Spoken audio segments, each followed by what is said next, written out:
Okay, so today, guys, I went over to Lowe's and I bought this Bolens push mower. Two-in-one push mower. Allows for mulching or side discharge operation, according to the packaging. It's got a 21-inch cutting deck, 11-inch high rear wheels, which I don't particularly care for. I don't really like those really tall rear wheels. I prefer the normal, the ones that are all the way around the same size, but that's just me. But this was a really good deal with a 2-year warranty. I got it for $129 plus tax, so about $135. Originally it was $200, so I already cut the tape, but I have not opened this box yet because I wanted to be with you guys when I do it. So let's see what we've got here. So I already cut this box open. Let's just see what's in here. Well, it looks good out of the box. They said there was the manual and everything on the inside here. So it comes with the little chute. Let's open this bag up and see what's in it. Sorry about the shaky camera.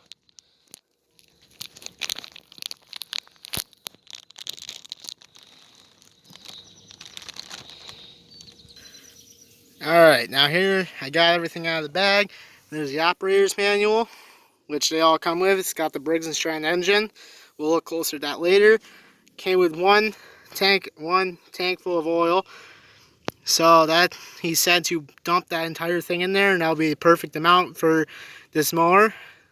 And it came with the side discharge, which is what I'm going to put on immediately because I don't really care for mulching because the spots I have to push mow are relatively high grass, so it's not really good to have it mulching because it just clogs up and likes to, stop running. Alright, so let's look here at the mower and try and get this out before the rain hits. It's got it says side discharge mulch right there on the sticker. 2-year limited warranty. They put the sticker on kind of not perfectly even, but it's a sticker. It's got Briggs & Stratton 140cc, which is perfect for what we need. Nothing too fancy. It's not a self-propelled mower by any means. I don't need one of those. It looks pretty simple to set up, so let's get it out of this box and see about getting the arms put on. Alright, we got it out of the box. Gonna get the camera here stabilized. There we go. Alright, got it out of the box. So now we're just going to attempt to get this put together. Well, it looks like this is the way it goes. Looks like this is kind of excessively long here. Not sure what to even make of that.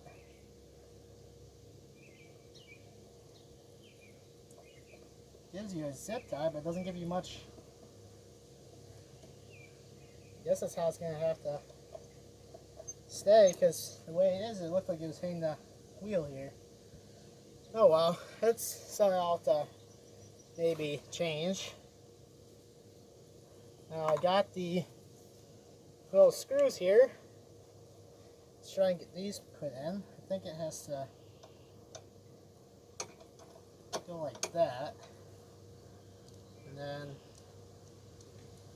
it was calling for rain today. Now it looks like it's pretty nice out, so maybe it's a good omen.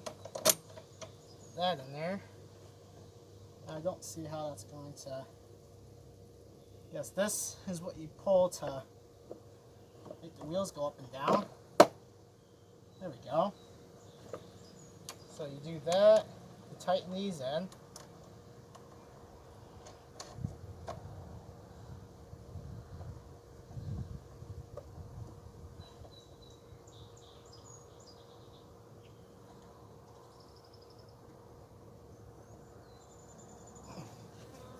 Now I know for some people they like to adjust these. With this particular model, from the looks of it, it looks like you can make it go out longer or shorter. Judging on this little bolt here, if you unscrew this is as short as it goes. You can make it come all the way out a lot longer, I guess. But just for the time being, I'm going to leave it like this. It's not as short as that. It's not as long as I would like it, but it's good enough to at least start it up and see how it cuts. I did just drop that.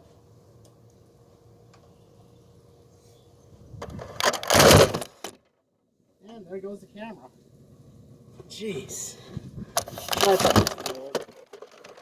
Sorry about that, guys. That fell right over, didn't it? Guys, good? Sorry about that. Well, you know, I'm just starting this. I just started YouTube not too long ago, so I'm still making mistakes here and there. So sorry about that. Get that nice and tight. And I'm guessing that these two screws right here are to, I'm not sure what those are for, but I'm not gonna mess with them. Alright, now let's go ahead and get this off. That just says fill oil here and fill oil right there. This is the gas tank. There's a little air filter and primer. Let's just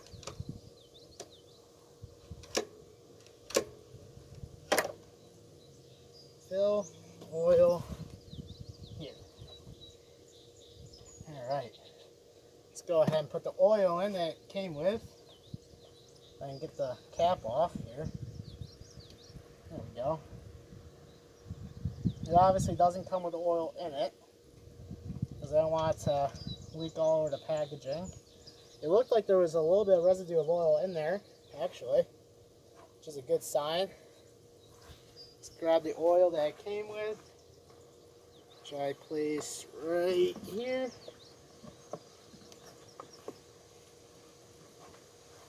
This is going to probably be a little bit of a chore to get the oil in there correctly without it spilling all over the place. It's kind of that's not a design that I'm too fond of. Having the oil fill over here like that. On other mowers I've had, they've had up here or somewhere where you're able to access it easier, but I guess what you expect for $200. Not even, it's like $130 because I got this on sale. So let's just attempt to pour that oil in, I guess.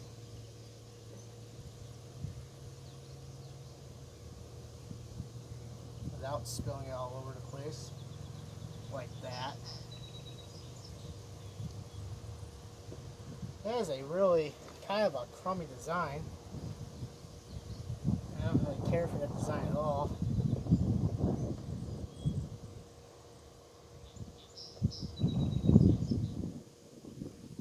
And there goes oil all over.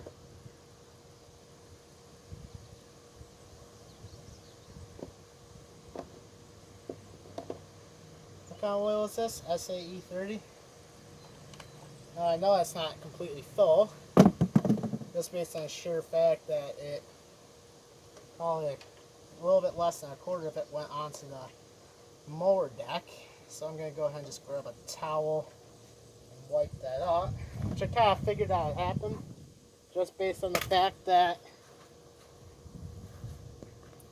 it's kind of awkward to get to, and I can just almost guarantee that it is going to smoke a lot, which normally when you first start a lawnmower like this, it's going to smoke a little bit, but now with that oil all over, might smoke a little bit more. It's going to be pretty full. I'm going to put the gas in here and we'll double check the oil.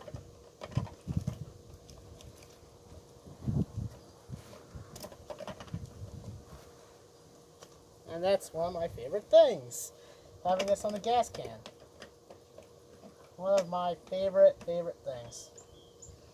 As you guys know, I take this off of the weed eater and off my, I took it off my weed eater, which I tell you guys, but I also took it off the chainsaws.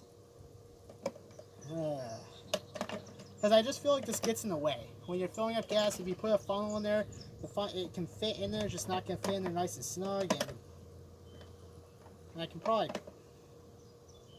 pop that out, but I'm not going to top that right now.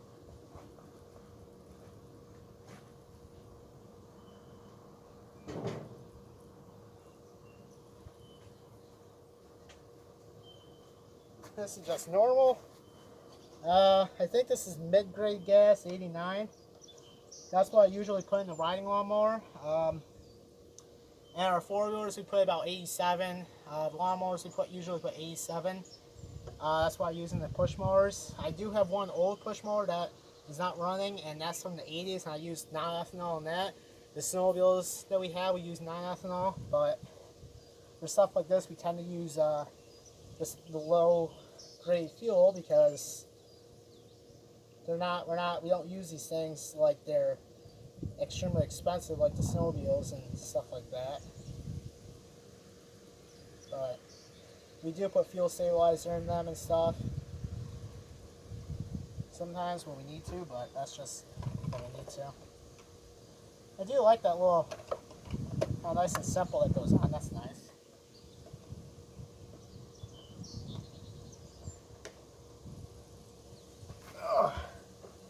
As I told you, I'm going to put this right into place. I've used these before. It's pretty simple to get on and off. There we go. It's got gas. It's got oil, which I know it's got plenty of oil in it. But I'm going to double check anyway. That just tightened it, actually.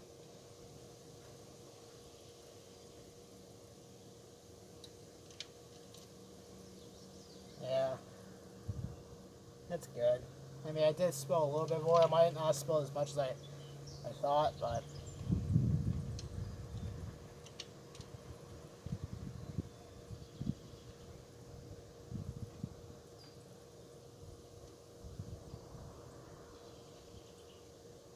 now one thing I did not check is the blades. I'm just gonna, that blade's really nice and sharp.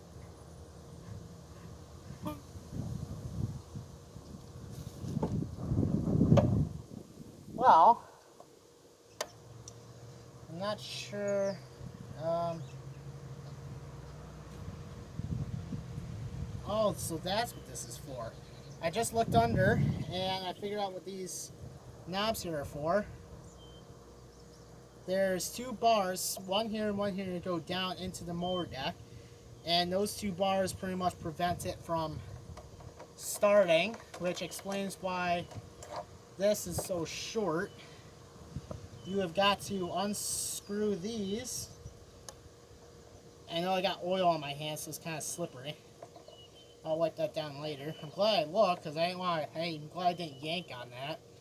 That's something they probably tell you in the manual, but you know, I didn't look in the manual because it's a push mower. It's not too complicated. It's not rocket science to get these running. And I'm more used to using the used ones that I found on the side of the road, used, 50 bucks or less, free, whatever. I'm more used to those than a brand new one, so this should pull right up. And there it goes. I'm not sure how far up you pull this. There's two things right there for it.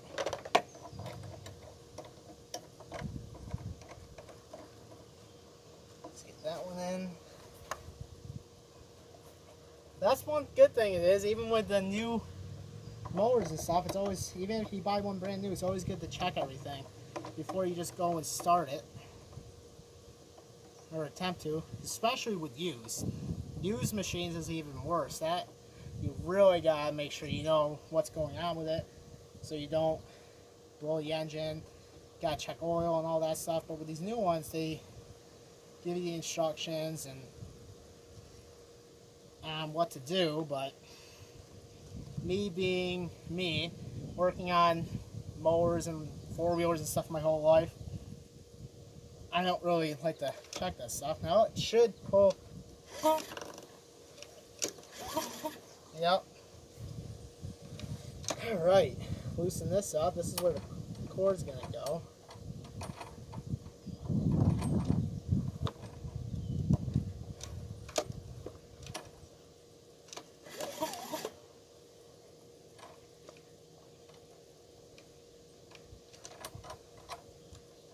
There. Get that nice and tight. And that explains why it was so short, because I was thinking originally you had to loosen these bolts up and pull this out a little bit, but that might still hold true. I'm not sure, but I'm not going to mess with it. It's plenty long enough now. Now, one thing I'm not sure, it doesn't tell you how many times to, oh wait, yeah, it does. It says prime 3 times. I'm going to just pop this cover off. Nice new Briggs & Stratton air filter. That's nice. Let's put that back into place there. It's just a simple little cover. I did get oil on there. Just really simple, just kind of clicks into place.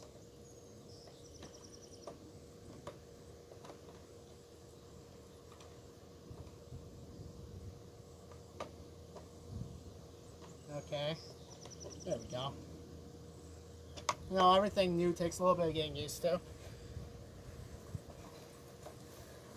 Alright. Now one thing I'm doing is I'm definitely lowering this.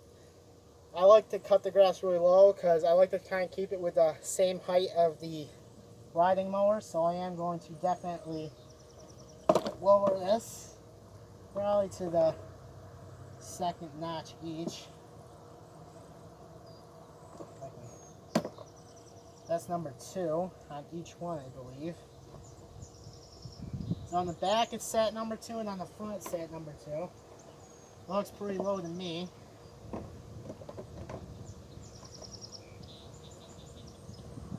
Now the grass right here isn't too extremely high, but I'm going to go ahead and mow right up here. I'm going to turn you guys around actually and mow right here probably, I'm guessing. There's longer grass down the back of the yard, so that's where I'm going to go ahead and bring you guys after I get this started to show you how it cuts. But let's get it started. First of all, it says right there, prime 3 times.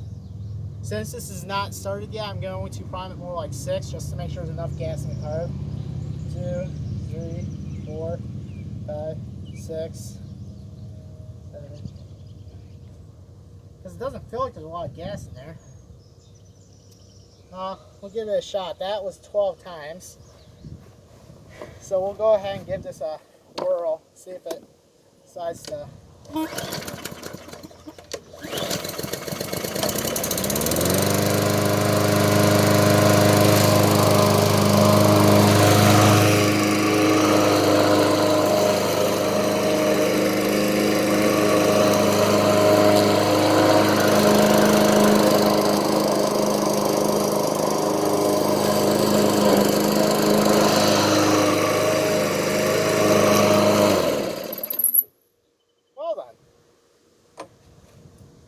That was pretty good.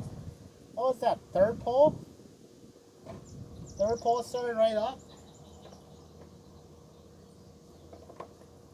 Yeah. I'm actually quite surprised that it started right on the third pull like that. Bolens. I've never used a Bolens lawnmower before. So I'm going to go ahead and bring you guys down to the end of the yard. And see about cutting down there, see what it does down there in the deeper grass. I'll see you guys there.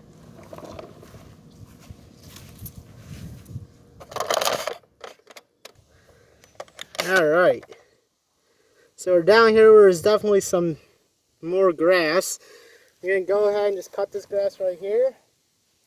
One thing I've noticed about this lawnmower is it's very light compared to the other ones I've had. It is extremely light and easy to maneuver and kind of manhandle. It's so easy and light. Alright, so let's see if it should start in the first pull.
Well, that was all of 3 minutes of mowing total. Well, there you have it, a Bolens MTD mower. With the Briggs & Stratton engine, I've always had good luck with Briggs & Stratton. Not a whole lot I can say except that so far in the first 5 minutes it's done good. I'm going to go mow down some thicker stuff here in the next day or so. And I'll probably do a review on this towards the end of the summer of how it held up and how it's been. Alright, thank you guys for stopping by. I hope you enjoyed this video, and I can't recommend Bolens right now because I've never used them before. And this is the first one I've ever had, so I can't recommend them, but I can't say they're bad, so because I don't know. So I guess we'll find out in the coming months how good it holds up compared to the likes of Craftsman and Poland Pro and Husqvarna and all those mowers. We'll see how these guys hold up. So thanks for stopping by. Drop a like and subscribe. Thanks.